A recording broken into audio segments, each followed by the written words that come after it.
സ്വാഗതം. വൈഭവ് സൂര്യവംശിയാണ് ഇപ്പോൾ ഇന്ത്യൻ ക്രിക്കറ്റിലെ ഏറ്റവും പുതിയ സെൻസേഷൻ, ഒരു അത്ഭുത പ്രതിഭ, എല്ലാവരും അത്ഭുതത്തോടെ കാണുന്ന ഒരു കളിക്കാരൻ. ആ വൈഭവ് സൂര്യവംശിയെക്കുറിച്ച് സച്ചിൻ ടെണ്ടുൽക്കർ നേരത്തെ തന്നെ പറഞ്ഞു കഴിഞ്ഞു. നമ്മുടെ സ്വന്തം ഇതിഹാസ താരം സച്ചിൻ ടെണ്ടുൽക്കർ നേരത്തെ തന്നെ പറഞ്ഞു കഴിഞ്ഞു. സച്ചിൻ പറഞ്ഞത് ഇതാണ്: വൈഭവ് സൂര്യവംശി വെറുതെ പന്ത് അടിക്കുകയല്ല, കണ്ണും പൂട്ടി അടിക്കുകയല്ല, അതൊരു ക്ലാസ് കളിയാണ്.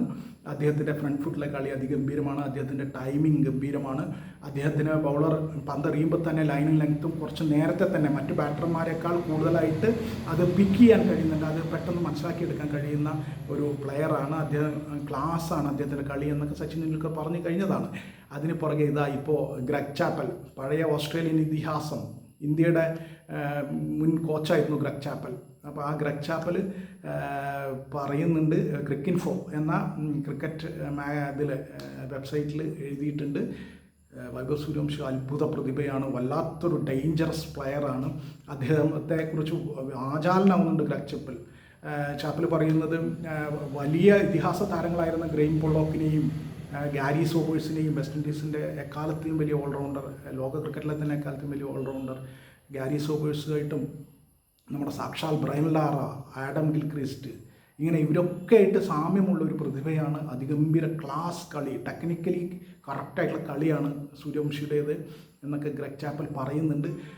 ഗ്രെഗ് ചാപ്പൽ മറ്റൊന്നും കൂടി പറയുന്നുണ്ട്, 2020 ക്രിക്കറ്റ് വളരെ ഡേഞ്ചറസ് ആയ ഒരു കാലത്താണ്. വൈഭവ് സൂര്യവംശിയുടെ കളി പുതിയ കാലത്ത് അത് സൂചിപ്പിക്കുന്നത് വളരെ ഡേഞ്ചറസ് ആയ ഒരു അവസ്ഥയിലൂടെയാണ് കടന്നു പോകുന്നത്.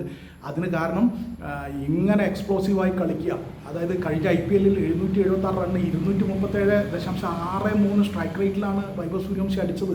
776 റണ്ണ്, 72 സിക്സാണ് അടിച്ചത്. അപ്പോൾ അത് അദ്ദേഹം പറയുന്നത് 2020 ക്രിക്കറ്റ് ഇവോൾവ് ചെയ്ത് വരികയാണ്, വല്ലാതെ പരിണമിക്കുന്നു. അത് ഒന്നുകിൽ 2020 ബാറ്റിംഗ് പരിണമിക്കുന്നു, അതല്ലെങ്കിൽ ഇനി ഒരിക്കലും 2020 ക്രിക്കറ്റിൽ ബാറ്റിങ്ങും ബൗളിങ്ങും തമ്മിൽ സന്തുലിതമായ ഒരു കളി കാണാനേ പറ്റില്ല. ബാറ്റർമാർ ബൗളർമാർക്ക് മേൽ ആധിപത്യം ചെലുത്തുന്ന, ബൗളർമാരേ ഇല്ലാതാകുന്ന ഒരു കാലമാകാനാണ് സാധ്യത. അത് വളരെ ഡേഞ്ചറസ് ആണ്.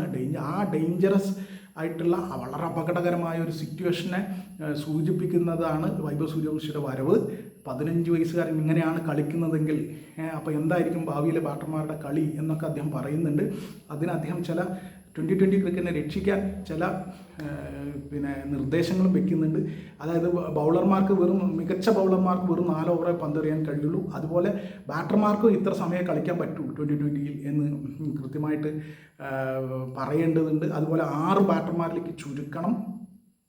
പിന്നെ മറ്റൊന്ന്, എല്ലാ പിച്ചിലും ഇത്ര ശതമാനം 3.3 mm ഇതിൽ പുല്ലുണ്ടാവണം എന്നൊക്കെ അദ്ദേഹം പറയുന്നുണ്ട്. അതൊക്കെ നിർബന്ധമാക്കണം. ഈ നിലയിൽ കളിയെ കൂടുതൽ മികച്ചതാക്കാൻ ബാറ്റർമാരും ബൗളേഴ്സും തമ്മിൽ സന്തുലിതാവസ്ഥ കൊണ്ടുവരാൻ ഇതൊക്കെ ചെയ്തേ മതിയുള്ളൂ. ഇത് ചില നിർദ്ദേശങ്ങളാണ്, അദ്ദേഹം പറഞ്ഞ പല നിർദ്ദേശങ്ങളിൽ ചിലതാണ് ഞാൻ പറഞ്ഞത്.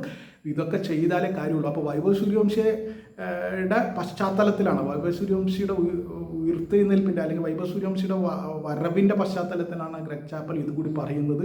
വൈഭവ് കാണിക്കുന്നത് സൂചന, അതായത് അദ്ദേഹം തരുന്ന മുന്നറിയിപ്പ് എന്ന് പറയുന്നത് 2020 ക്രിക്കറ്റ് വേറൊരു ലെവലിലേക്ക് പോയിക്കൊണ്ടിരിക്കുകയാണ്. അപ്പോൾ ഇതിൽ ബൗളർമാർക്ക് കൂടി കാര്യമുണ്ടാകണമെങ്കിൽ, കളി അതായത് കളിയുടെ നിലവാരം നിലനിർത്താൻ ബൗളർമാരെ ഇല്ലാതാകുന്ന ഒരു സാഹചര്യത്തിൽ നിന്ന് മാറി കളിക്കൊരു സന്തുലിതാവസ്ഥ, ബാറ്റർക്കും ബൗളർക്കും ഒരുപോലെ സന്തുലിതാവസ്ഥ ഉണ്ടാകുന്ന നിലയിലേക്ക് ഇത് മാറാൻ ചില നിർദ്ദേശങ്ങൾ അദ്ദേഹം വെച്ചിട്ടുണ്ട്. അതിലെ വളരെ കുറച്ച് നിർദ്ദേശങ്ങളാണ് ഞാൻ പറഞ്ഞത്. എന്തായാലും ഗ്രെഗ് ചാപ്പൽ ഇങ്ങനെയൊക്കെ പറഞ്ഞിരിക്കുന്നു. വൈഭവ് ഗംഭീര കളിക്കാരനാണ് എന്ന് പറയുമ്പോൾ തന്നെ 2020 ക്രിക്കറ്റ് വല്ലാതെ മാറിപ്പോകാനുള്ള സാധ്യതയും അതിനെ പിടിച്ചു നിർത്താൻ എന്താണ് വഴി എന്നുള്ളതിനെക്കുറിച്ചും ഗ്രെഗ് ചാപ്പൽ പറയുന്നുണ്ട്.